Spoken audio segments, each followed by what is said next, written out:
সেটা হয়েছে কি, গত পরশুদিন 19 তারিখ দুপুর 12:30 নাগাদ মণ্ডল সভাপতি রাজেশ ভৌমিক, 5 খয়াপুর মণ্ডল সভাপতি রাজেশ ভৌমিক আমার সহকর্মী অভিষেক করকে একটা ফোন করে বলেছে যে আমরা তাড়াতাড়ি যেন ব্লক অফিসে যাই, ওল্ডাবাতলা ব্লক অফিসে। এবং তার সাথে সহসভাপতি অপূর্ব ভৌমিক আমার সহকর্মী বিক্রম ঘোষকে ফোন করে বলেছে আমরা যেন তাড়াতাড়ি যাই। 2-3 বার ফোন করেছে ওরা। আমরা যাওয়ার সাথে সাথে আমরা 10-15 মিনিটে চলে যাই।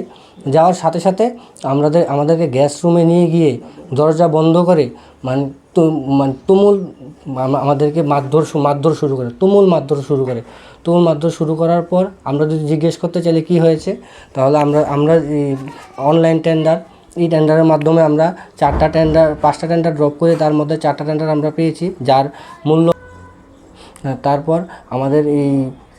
তারপর আমরা যদি অস্বীকার করি যে আমরা এই টেন্ডারগুলো তুলব না বা এরকম আমরা বললে আমাদেরকে বন্দুক দেখায়, তারপর ধারালো অস্ত্র দেখিয়ে আমরা তো ওই সময় আমরা প্রাণের ভয়ে ওরা যা বলে তাই আমরা রাজি হয়ে ওখান থেকে প্রাণ বাঁচিয়ে ফিরে আসার পর আমরা এই এসপি স্যারের সাথে স্যারের অফিসে যাই, এসডিপিও স্যারের সাথে দেখা করি এবং বুজ্জনগর দেখা করি। বুজ্জনগর থেকে আমাদের এখন পর্যন্ত কোনো সাড়া পাইনি আমরা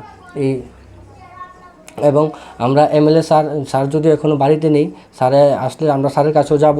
আমরা স্যারের সাথে ফোনেও কথা হয়েছে স্যারের সাথে, যে আমরা এই বিষয়টা নিয়ে আমরা খুব আতঙ্কে আছি এবং আমাদের প্রাণের উপর প্রতিনিয়ত আমাদের উপর হুমকি চলছে।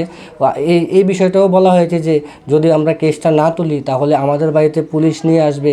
এই যে রাহুল ভৌমিক এএসপিও চাকরিজীবী, উনি নাকি কৌটো কি ড্রাগস, হিরোইন বা গাঁজা নিয়ে আমার বাড়ি চলে আসবে, এসে আমাদেরকে পুলিশের সাথে ধরিয়ে দেবে। আমরা তো এইসব কিছুই এই নেশার সাথে আমরা কোনো যুক্ত নেই।